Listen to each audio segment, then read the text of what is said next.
morning. Welcome back. Today we are going for our next part of the sugarcane. Already in part second, we have seen the time of planting, that is the autumnum, arsali or eksali, also known as a suru, eksali or seasonal, pre-seasonal, arsali. Then selection of seeds for the planting. Then the seed treatment, planting methods. Then the irrigation layouts as well as the planting methods are same. Then the next one, that is methods of planting, furrow method, trench method. Now today we are going for our next part, that is the intercultivation, also known as a intercultural operation. म्हणजे ऊस या पिकामधील आंतर मशागतीची कामे. Here the first intercultural operation after the sugarcane planting is gap filling. In Marathi it is known as a tutale bharne. Its definition is so simple: the resowing or replanting of crops or seeds or seedlings in already sown field or planted field where there is a gaps. म्हणजे gap feeling किंवा ज्याला आपण तुटाळी भरणं असं म्हणतो, त्याची definition आहे की सीड असतील किंवा रोपं असतील त्यांची पुनर्लागवड किंवा पुनर्पेरणी करायची, परंतु कुठं अशा क्षेत्रामध्ये ज्या क्षेत्राची पेरणी किंवा लागवड अगोदरच झालेली आहे आणि ज्या ठिकाणी फील्डमध्ये गॅप्स आहेत. Here the gap filling is done immediately after complete of emergence of the crop to fill up the gaps in the crop stand. It is done by using sets having sprouted buds from cane field. म्हणजे साधारणतः जे germination आहे आणि त्याच्यानंतर emergence आहे. Emergence means the actually coming above and out of the soil surface new growth known as emergence. म्हणजे combinedly germination and emergence in Marathi known as उगवण. उगवण झालेली दिसल्या क्षणी किंवा ज्या ठिकाणी गॅप असतील अशा ठिकाणी साधारणतः हे sprouted birds of the sugarcane काय केले जातात, त्या ठिकाणी लावले जातात. Next that is the weeding. Here 2 to 5 hand weedings are given at 20 days interval depending upon the intensity of weed. In case of short furrow and serpentine furrow method, one pre-emergence spraying of weedicide like atrazine or 2,4-D at the rate 5 kg per hectare in 1025 liters of water may be given to kill the broadleaves weed. साधारणतः 2 ते 5 खुरपणी या पिकासाठी केली जातात. 2 खुरपणी मधलं जे अंतर आहे हे 20 दिवसाचं साधारणतः ती तणांची जी काही इंटेन्सिटी आहे, म्हणजे तण फील्डमध्ये किती आहे किंवा गवत किती आहे, वीड किती आहे, त्याच्यानुसार साधारणतः हा कालावधी ठरवला जातो आणि एकूण साधारणतः 2 पासून 5 पर्यंत त्याला खुरपणी त्या ठिकाणी दिली जाते. या ठिकाणी प्री इमर्जन्स म्हणजे गवत उगवायच्या अगोदर किंवा उगवल्यानंतर ते ॲपियर व्हायच्या अगोदर साधारणतः विडीसाइड ज्याला आपण तणनाशक म्हणतो, ॲट्रेजिन असेल किंवा 2,4-D हे या फील्डमध्ये घेतलं जातं. Then next that is the hoeing, त्याला आपण कोळपणी म्हणतो. साधारणतः हात कोळप्याच्या साहाय्यानं किंवा बैलांच्या साहाय्यानं सुद्धा हे कोळपं चालवलं जातं, हो चालवले जातात. 2 tine hoe are worked in the furrows to stir the soil and to remove the weeds. To stir the soil means soil loose करायची किंवा अप्पर सॉइल सरफेस लूज केला जातो. We will see all these operations again ahead in detail.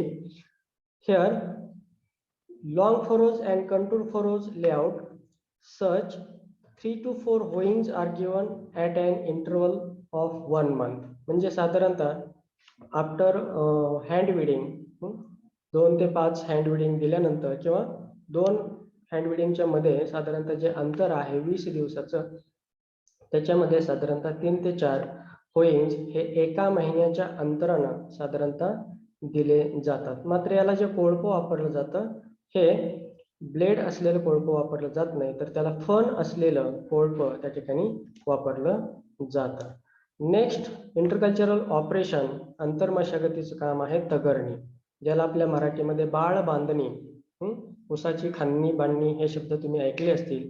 त्यातलं जे बाळ बांधणी आहे म्हणजे partial the earthing up of the soil to the root zone और stem of the sugar Kane.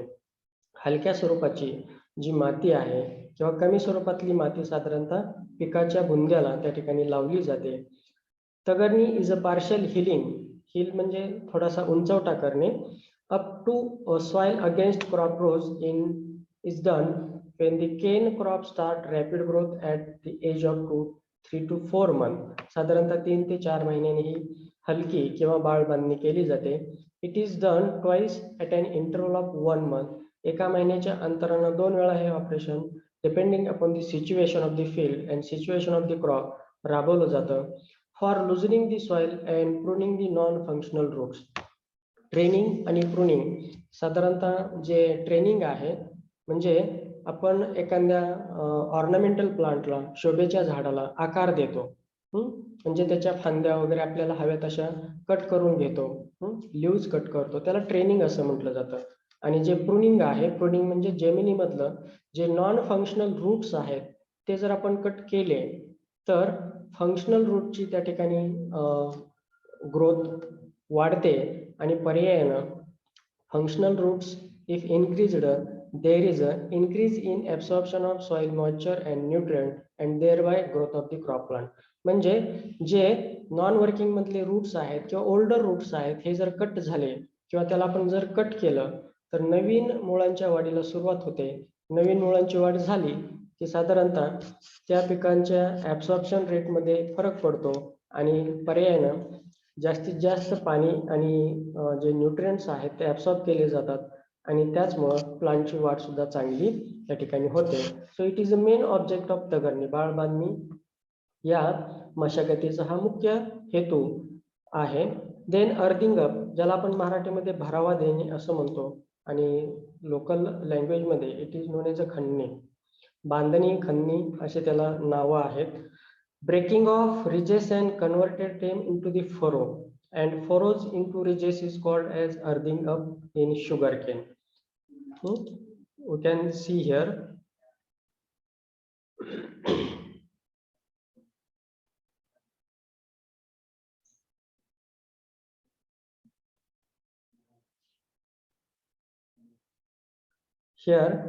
these are the furrows and these are the ridges. So at a proper growth of these particular sugarcane sets means at a proper height. So in initial tagarni, these sugarcane plants are covered with light portion of the soil from here and here.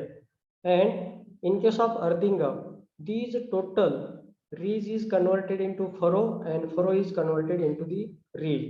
म्हणजे जे तगरणी आहे, suppose की या ठिकाणी sugarcane plant आहेत, त्या दोन्ही बाजूची थोडी थोडी जी सॉइल आहे ह्याच्यावरती सपोर्टिव्ह दिली जाते. पण भरावा किंवा खाणणीच्या वेळेस मात्र हा जो पूर्ण उंचवटा दिसतोय हा मधोमध विभागला जातो. अर्धी सॉइल या बाजूला लावली जाते आणि अर्धी सॉइल या बाजूला लावली जाते, जेणेकरून जिथं उंचवटा आहे तिथं खड्डा तयार होतो आणि जिथं खड्डा आहे, सपोज या बाजूची अर्धी माती इकडं, या बाजूची अर्धी माती इकडं, इथं तुम्हाला त्रिकोणी असा रीज तयार होईल. Weight a minute.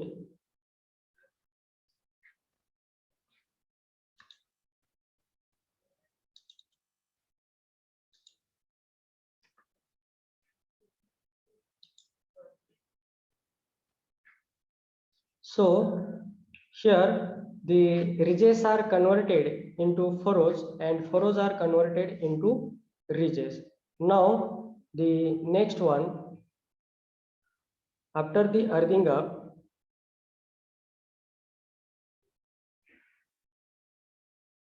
sorry,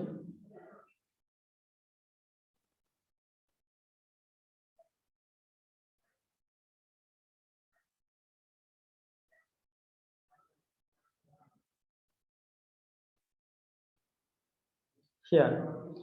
The propping or tying of the cane plant and detrashing. We will see these in detail here. Cultural operation, that is the intercultivation operations, are mainly the earthing up, detrashing, propping up and flowering control. Earthing up म्हणजे ज्याला आपण खणणी म्हणतो किंवा भरावा देणे. डिट्रॅशिंग म्हणजे जे older leaves आहेत, पालापाचोळा आहे, तो काढला जातो, ज्याला आपण पाचट काढणं म्हणतो. प्रॉपिंग म्हणजे साधारणतः शुगर केन लॉज होऊ नये म्हणजे पडू नये म्हणून साधारणतः तो काय केला जातो, तर जे खालचे ओल्डर लीव्ज आहेत न्यू मधले, त्याने साधारणतः 2-4 शुगर केन प्लांट एकत्र बांधले जातात आणि फ्लावरिंग ज्याला आपण तुरा म्हणतो तो कंट्रोल करणे. Let's see one by one. Earthing up. This practice is followed where furrows are practised. Earthing up are 2 to 3 times during the crop period to cover the fertilizers. What are the functions or aim or objectives of earthing up? म्हणजे भरावा का करावा किंवा का द्यावा, तर जे material आपण पिकांना देतो आहे ते त्या ठिकाणी कव्हर करण्यासाठी. To provide anchorages of root system म्हणजे साधारणतः एनकरेज करायचं रूट सिस्टीमला by the cutting the non-functional roots, that is the pruning. Full earthing up is done after the final manuring 90 to 120 days with the peak tillering. म्हणजे साधारणतः 90 ते 120 दिवसाच्या अंतराने किंवा या कालावधीमध्ये शेवटची आणि मोठी बांधणी त्या ठिकाणी या पिकाची केली जाते, ज्याच्यामध्ये साधारणतः जे क्रॉप आहे हे मॅक्झिमम त्याला फुटवे येण्याच्या अवस्थेमध्ये राहतं. The soil from the ridge is thrown on both sides towards cane row and the furrows will become as a ridge and ridge as a furrow. म्हणजे आताच मी तुम्हाला सांगितलं, जो उंचवटा आहे तो मधोमध ब्रेक केला जातो आणि निम्मी सॉइल आहे ती अपोजिट साईडला म्हणजे ऊसाच्या बाजूला आणि या बाजूची निम्मी ऊसाच्या बाजूला. साधारणतः ज्या ठिकाणी सरी आहे तिथं उंचवटा तयार होतो म्हणजे फरो तयार होतो आणि जिथं फरो आहे तिथं त्या ठिकाणी सरी तयार होते. Then again with the help of tractors you can see here the ridges are converted into furrows and furrows are converted into ridges. या ठिकाणी जी सरी तयार झालेली दिसते तिथं आधी वरंबा होता, तो वरंबा या बाजूला निम्मा आणि या बाजूला निम्मा त्या ठिकाणी ब्रेक करून लावला जातो आणि त्याच्यामुळं साधारणतः जिथं वरंबा होता तिथं सरी तयार झाली आणि जिथं सरी आहे तिथं वरंबा तयार होतो. Then hoeing operation. Hoeing operation is also done with the help of human laborers, with the help of the bullock pair also. And during hoeing operation, if the some plants are uprooted, sugarcane seeds are uprooted, then these are pressed manually into the soil. Then detrashing, ज्याला आपण जुने पाचट किंवा जुनं जे पानं आहेत leaves आहेत ते काढून टाकणे असं म्हणतो. On an average a stalk may produce 30 to 35 leaves. साधारणतः एक ऊसाचं प्लांट ॲव्हरेजली 30 ते 35 पानं साधारणतः तयार करतं. All are not useful for effective photosynthesis. म्हणजे जसं जसं प्लांट वाढत जातं तसं जे सुरुवातीची पानं आहेत खालच्या बाजूची जमिनीकडली पानं, ही पानं काय होतात तर ड्राय होत जातात म्हणजे ओल्ड होत जातात आणि these are unuseful for the formation of photosynthesis. त्याच्यामध्ये अन्न निर्मिती होत नाही. So most of these bottom leaves are dried, will not participate in photosynthesis. Therefore it is important to remove the dry and lower leaves. This operation is known as detrashing. जे जुने आणि old साधारणतः पानं आहेत ते काय केले जातात, काढून टाकले जातात आणि त्यालाच डिट्रॅशिंग असं म्हटलं जातं. डी म्हणजे काढून टाकणे, ट्रॅश म्हणजे ज्याला आपण ओल्ड लिव्स किंवा पाचट असं किंवा वाळलेली पानं म्हणतो. Next propping. Propping, here you can see the diagram. Here these are the some sugarcane plants or canes are tied together. This operation of tying the leaves together using the bottom dry and green leaves is known as a propping. It is primarily done to check the lodging of the cane. म्हणजे जे sugar cane plant आहेत हे plant जमिनीवर ते पडू नयेत किंवा लोळू नयेत म्हणून जे जुने आणि नवीन काही त्याचे लिव्ज आहेत, जसं आपण वेणी ज्याला म्हणतो त्याप्रमाणे साधारणतः केसांची वेणी, त्याप्रमाणे हे 3 ते 4 शुगर केन प्लांट किंवा स्टॉक्स एकत्र त्या ठिकाणी गुंफले जातात आणि ज्याच्यामुळं हे जमिनीवरती पडत नाही. Then next one, that is the weed control. A weed-free environment is absolutely essential in the sugarcane. Deep plowing and removal of the perennial weeds is essential one. Perennial म्हणजे बहुवार्षिक तण. Pre-emergence application of म्हणजे साधारणतः sugarcane emergence व्हायच्या अगोदर, लागवडीनंतर आणि उगवायच्या अगोदर त्याच्यामध्ये अट्रॅजिन किंवा ऑक्झिफ्लोरिन नावाचे तणनाशक साधारणतः फवारणीसाठी वापरले जातात. अल्सो दी पोस्ट इमर्जन्स म्हणजे शुगरकेन त्या ठिकाणी उगवून आल्यानंतर ग्रामोक्झोन किंवा sodium salt is also used for the controlling of the weed. That is the chemical control method in sugarcane. Also, hand weeding before each manuring is better. म्हणजे साधारणतः खुरपणी सुद्धा त्या ठिकाणी केली जाते. Then the next one, that is the control of flowering. ज्याला मराठीमध्ये आपण तुरा असं म्हणतो. In commercial sugarcane cultivation, flowering is not desirable. म्हणजे असं समजलं जातं की it is a sign of maturity. एखाद्या शुगरकेन प्लांटला फूल येणं, ज्याला आपण तुरा असं म्हणतो, फ्लावर येणं, म्हणजे it's a sign of maturity. आणि ज्यावेळेस शुगरकेन फुल किंवा ओव्हर मॅच्युरिटी होते त्यावेळेस it become hollow from the inside. तो आतून पोकळ व्हायला सुरुवात होते असं गृहीत धरलं जातं. आणि सपोज तो जर आतून पोकळ व्हायला लागला तर त्याच्यामुळे साधारणतः आपलं जे उत्पन्न आहे त्याच्यामध्ये डेफिनेटली खूप मोठ्या प्रमाणात त्या ठिकाणी डिफरन्स येतो. So once the plant flowered the cane growth stop and start ripening. म्हणजे एकदा का त्याला फूल आलं, ज्याला आपण तुरा म्हणतो, तो आल्यानंतर झाडाची वाढ थांबली जाते आणि साधारणतः तिथून जे साखरेचं प्रमाण आहे ते रिव्हर्स यायला चालू होतं शुगरकेन स्टॉक मधलं.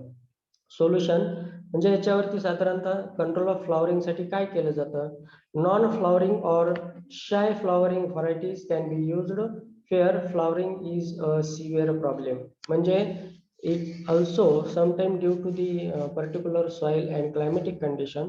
एखाद्या शुगरकेन प्लांटला साधारणतः तुरा येणं हा त्याचा इंटरनल म्हणजे त्या व्हरायटीचं कॅरेक्टरिस्टिक्स, त्याचबरोबर तिथलं हवामान सुद्धा त्याला खूप मोठ्या प्रमाणात जबाबदार आहे किंवा त्याचा परिणाम त्याच्यावरती होतो असं गृहीत धरलं जातं. आणि म्हणून ज्या व्हरायटीमध्ये तुरा येत नाही अशा व्हरायटी किंवा साधारणतः ज्या नॉन फ्लॉवरिंग व्हरायटीज आहेत ह्या वापरल्या जातात.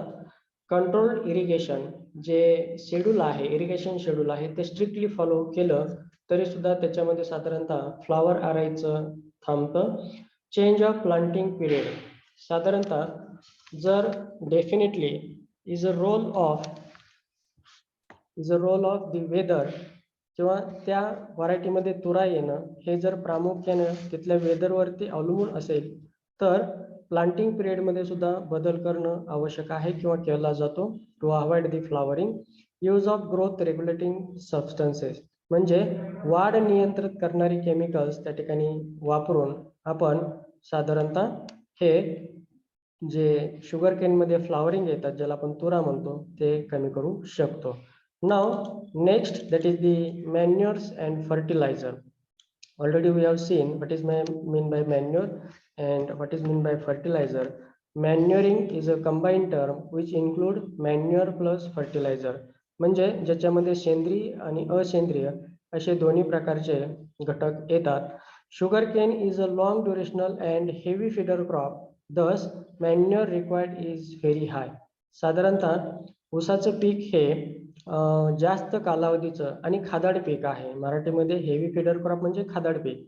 In the sense it required large quantity of the nutrients and it also withdraw these nutrient from the soil.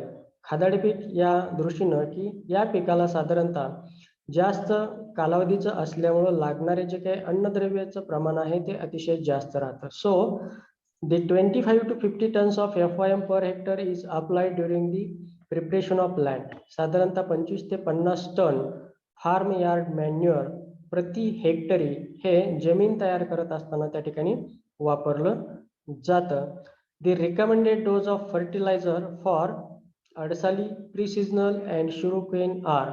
या ठिकाणी the basal dose, its allotment is given. म्हणजे जो टोटल डोस आहे as per the planting season, you can see here अडसाली, the second pre-seasonal and third one shuru or seasonal one. The total dose of the अडसाली planting is 450 N, 170 P and 170 K. साधारणतः 450 kilo nitrogen, 170 kilo phosphorus आणि 170 kilo potassium. Amongst these all dose, here at the time of planting known as a basal dose, म्हणजे the fertilizer those are applied at the time of the sowing or planting is known as a basal dose. जी खतं पीक पेरणीच्या वेळेस दिली जातात त्याला basal dose असं म्हटलं जातं.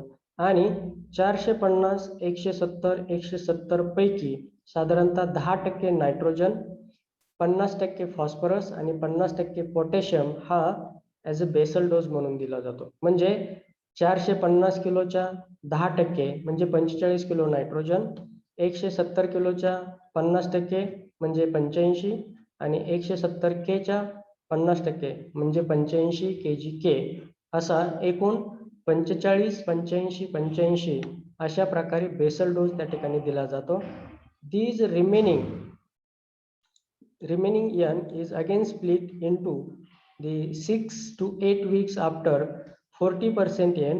राहिलेल्या मधला 40% जो नायट्रोजन आहे 6 ते 8 आठवड्यांनी दिला जातो आणि त्याच्यानंतर 8 ते 12 आठवड्यांनी पुन्हा 10% म्हणजे this one 10%, here 40 plus 10 in total these are 60% and rest the 40% at an interval of 20 to 24 weeks after the planting along with the remaining full P and K.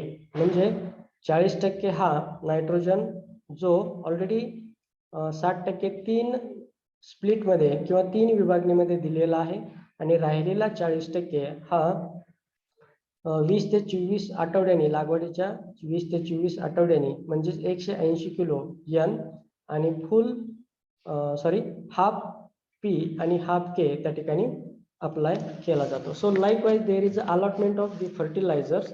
So these are the same, only there is a difference in case of the Adasali, the pre-seasonal and seasonal one. Only there is a difference in total N.